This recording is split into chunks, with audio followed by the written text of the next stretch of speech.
दबंग भूमाफिया सरकारी भूमि को कब्जाने से भी बाज नहीं आ रहा है। सरकारी भूमि पर भूमाफियों द्वारा अवैध कब्जा जमाने का मामला सामने आया है सितारगंज क्षेत्र से, जहां भूमाफिया धड़ल्ले से सरकारी भूमि पर कब्जा जमाकर करोड़ों रुपए की ठगी करने की फिराक पर है। वहीं शासन के अधिकारियों को इंतजार है कि इन्हें हटाने के लिए पर्याप्त संख्या में पुलिस फोर्स के मिलने का। दबंग भूमाफिया सरकारी भूमि पर भी कब्जा जमाने से बाज नहीं आ रहे हैं। सरकारी भूमि पर भूमाफियाओं द्वारा किए जा रहे अतिक्रमण से जुड़ा ताजा मामला है सितारगंज का, जहां नहर पार बंजर भूमि पर भूमाफियाओं द्वारा धड़ल्ले से कब्जा जमाया जा रहा है। आपको बता दें कि बीते वर्ष भी शासन प्रशासन के अधिकारियों द्वारा भारी पुलिस बल के सहयोग से अतिक्रमणकारियों को यहां से खदेड़ा गया था और खाली कराई गई भूमि को आरटीआई को सौंप दिया गया था। लेकिन बेखौफ भूमाफियाओं ने एक बार फिर खाली कराई गई भूमि से प्रस्तावित आरटीआई का बोर्ड हटाकर वहां कब्जा जमाना शुरू कर दिया है। इसके साथ ही आलम कुछ ये है कि खाली कराई गई सरकारी भूमि के अलावा अब भूमाफियाओं ने अगल बगल के अन्य सरकारी प्लॉटों पर भी कब्जा जमाना शुरू कर दिया है।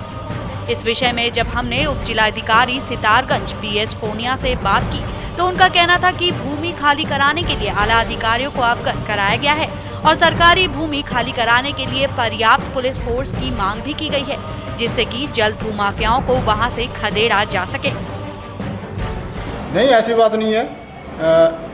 जहाँ भी मेनली जो है 2 प्रकरण हमारे पास आए हैं और रिसेंटली हैं, और इसमें हमने जो है कोतवाल को, क्योंकि ये रियासी इलाके में है और इसमें लॉ एंड ऑर्डर की समस्या पड़ सकती है, इसलिए हमने कोतवाल को जो है अतिरिक्त जो भारी फोर्स मंगाने के लिए कहा है। जैसे फोर्स उपलब्ध होगा उनको तुरंत हटवाया जाएगा। सरकारी जमीन को बेचकर भूमाफिया करोड़ों की ठगी करने के फिराक पर है। अब देखना ये होगा कि जिला प्रशासन भूमाफियाओं के बुलंद हौसलों पर कैसे लगाम कसता है और कब तक।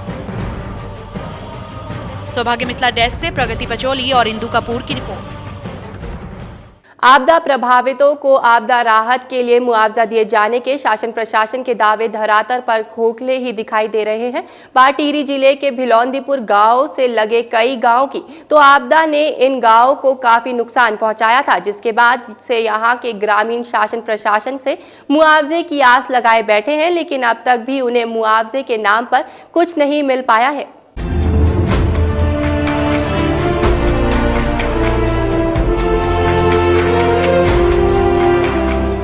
पहाड़ी प्रदेश होने के चलते हर साल सूबे में बरसात के दौरान भयानक आपदा आती है। इस आपदा में कई लोग अपनी जान से हाथ धो बैठते हैं तो कईयों की जीवन भर की जमा पूंजी, लहलहाते खेत आदि पानी के तेज बहाव में बह जाते हैं।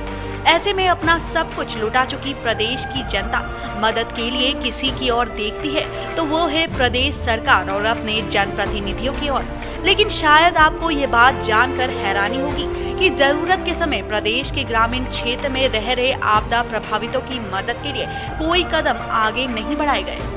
जहां सरकार की ओर से हर बार आपदा प्रभावितों को मुआवजा दिए जाने की बात की जाती है, वहीं जरूरत पड़ने पर आपदा प्रभावितों को मुआवजे की जगह महज कोरे आश्वासन ही दिए जाते हैं। इस बात का जीता जागता उदाहरण देखने को मिला टिहरी जिले के भिलौंदीपुर ग्राम से लगे कई अन्य गांवों में, जहां 3 से 4 साल पहले आई भयानक आपदा का मुआवजा आज तक भी क्षेत्र की जनता को नहीं मिल पाया है। क्षेत्र की जनता की माने तो आपदा के दौरान ग्रामीणों को लाखों का नुकसान हुआ था, लेकिन सरकार की ओर से अब तक मुआवजे के नाम पर उन्हें कुछ नहीं दिया गया है।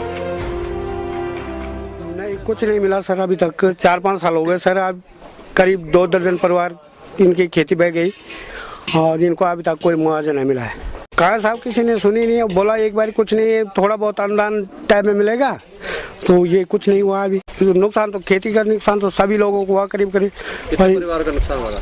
करीब सब 2 दर्जन तो होंगे लगभग। अभी किसी को एक पैसा मुआवजा कुछ नहीं मिला सर। तो सरकार बदल गई, अब क्या उम्मीद है सरकार से?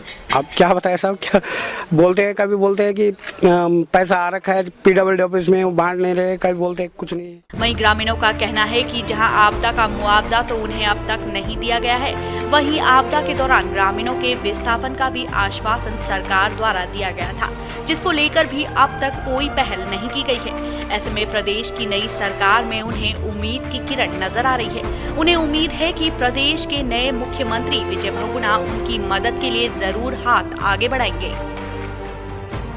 मुआवजा कुछ नहीं मिला जी, यहाँ इतनी सारी आपदा आ रखी है, आप इसको देख रहे होंगे। अभी हमें यहाँ गाँव वालों को कुछ नहीं मिला, किसी को कोई मुआवजा नहीं मिला, किसी को 200 रुपये, किसी को 500 रुपये। लोगों के लाखों रुपए की फसल नष्ट होगी, तबाह होगी। विस्थापन की बात चल रही थी, क्या विस्थापन हुआ? कुछ नहीं, कुछ विस्थापन की बात हुई तो थी। बहुगुणा जी खुद आए थे, बहुगुणा जी ने बोला था, लेकिन आश्वासन नहीं हुआ। उसके बाद अब मुख्यमंत्री बन गए तो हम उम्मीद रखते हैं कि अब शायद कुछ करेंगे हमारे लिए। कई मवेशी बह गए थे, दुकानें बह गई, लोगों के घरों के सिलेंडर बह गए।